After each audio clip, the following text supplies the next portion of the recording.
E o presidente Jair Bolsonaro desembarcou nesta sexta-feira na Guiana, onde foi recepcionado com honras militares. O chefe do executivo teve uma reunião com o presidente do país, Mohamed Irfan Ali. Após conversas, eles assinaram acordos e deram declarações à imprensa. Segundo Bolsonaro, a reunião foi bastante produtiva e foi reforçado o desejo de intensificar as relações com a Guiana em áreas como infraestrutura, agricultura e energia. O presidente também sinalizou a possibilidade de uma cooperação da Petrobras na exploração de óleo e gás no país. Bolsonaro e sua comitiva retornaram a Brasília nesta sexta-feira. Ontem, em viagem à Paraíba, o chefe do executivo foi ovacionado por uma multidão na saída de uma pizzaria. Além das motocicletas, esse tipo de recepção em saída de restaurantes também se tornou uma tradição por onde Bolsonaro passa. Você, Zé, 1 minuto e meio. Ontem, durante a live, que tradicionalmente nós transmitimos aqui nos Pingos nos Is, a gente podia escutar os apupos através de fogos e aplausos lá fora, todo mundo aguardando exatamente a saída do presidente Jair Bolsonaro.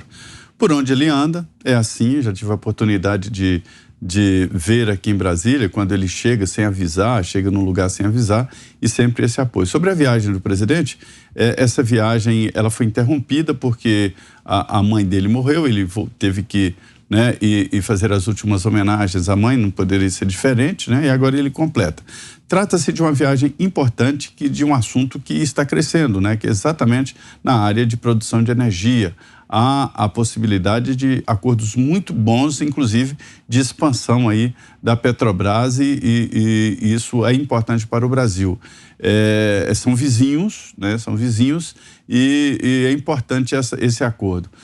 O que eu acho, Vitor, estranho é uma viagem ali de horas, o vice-presidente não pode assumir, o presidente da Câmara não pode, o presidente do Senado assume e fica apenas algumas horas, não precisava. De lá o presidente poderia, sim, dirigir o país e eu acho que isso tem que ser modificado na Constituição.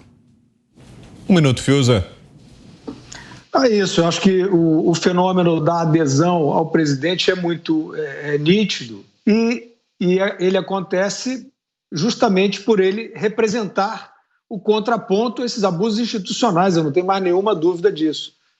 Fora, evidentemente, a afinidade, a identificação, a adesão política que o presidente já tinha quando foi eleito, evidente, mas esse capital hoje eu acho que ele é um capital mais sólido, justamente contra essas instituições, esse conluio, esse conchavo, para-institucional que não gosta mais da democracia. Isso que a gente está vendo são cenas de democracia. As pessoas estão vendo esse líder que defende a democracia. E Vitor, só para concluir, fora esse aspecto do presidente, eventualmente controverso também, a personalidade e tal, a diplomacia brasileira está seguindo uma linha bastante pragmática. O presidente esteve em várias partes do mundo, representando interesses brasileiros objetivos, teve no Oriente Médio, teve na Índia, teve na Rússia, nada disso, nenhuma dessas ações teve a ver com fazer proselitismo, alianças obscuras, como nós vimos no período petista, com regimes igualmente obscuros. Então, eu acho que trata-se disso. Tem sido, apesar de toda a polêmica que o Brasil está metido hoje, tem sido uma diplomacia bastante pé no chão. E isso aí, Vitor, é um negócio que você cria sementes, porque essas parcerias bilaterais com outras nações, elas são pródigas no sentido de trazer novas oportunidades, de trazer cooperação. O mundo, evidentemente, não tem mais aquele velho nacionalismo que o próprio presidente já defendeu, e ele hoje é um agente, é um proponente dessa relação, desse intercâmbio, e está fazendo isso de uma maneira bastante austera e pragmática. Mota. Bruno, eu acho que a imprensa, a mídia, podia aproveitar a viagem do presidente à Guiana e entrevistar aquele advogado da Guiana que aparentemente foi o responsável pela redação do tal parecer do Comitê de Direitos Humanos da ONU, que serviu como peça de propaganda, e muita gente confunde o Comitê de Direitos Humanos com a Comissão de Direitos Humanos, que efetivamente é um órgão oficial da ONU, composto por todos os países. O comitê é um grupo independente de 18 especialistas, entre aspas. No caso desse advogado da Guiana, é uma pessoa sem qualquer especialização em direito brasileiro, que em um relatório de 2 páginas pretendeu resumir 2 processos criminais, tem milhares de páginas, né? Esse relatório faz parte de uma ofensiva de marketing internacional do Lula, né? Primeiro movimento foi esse relatório, depois veio a tal capa da Time, depois, por último, esse boato aí de que a CIA, a Agência de Inteligência Americana, teria dado um conselho quase que intimidador ao presidente Bolsonaro. Isso é tudo parte da mesma estratégia. A gente podia aproveitar, né, a presença do presidente da Guiana e fazer uma entrevista com esse cidadão que fez esse relatório, que está servindo de peça de marketing internacional. Ana.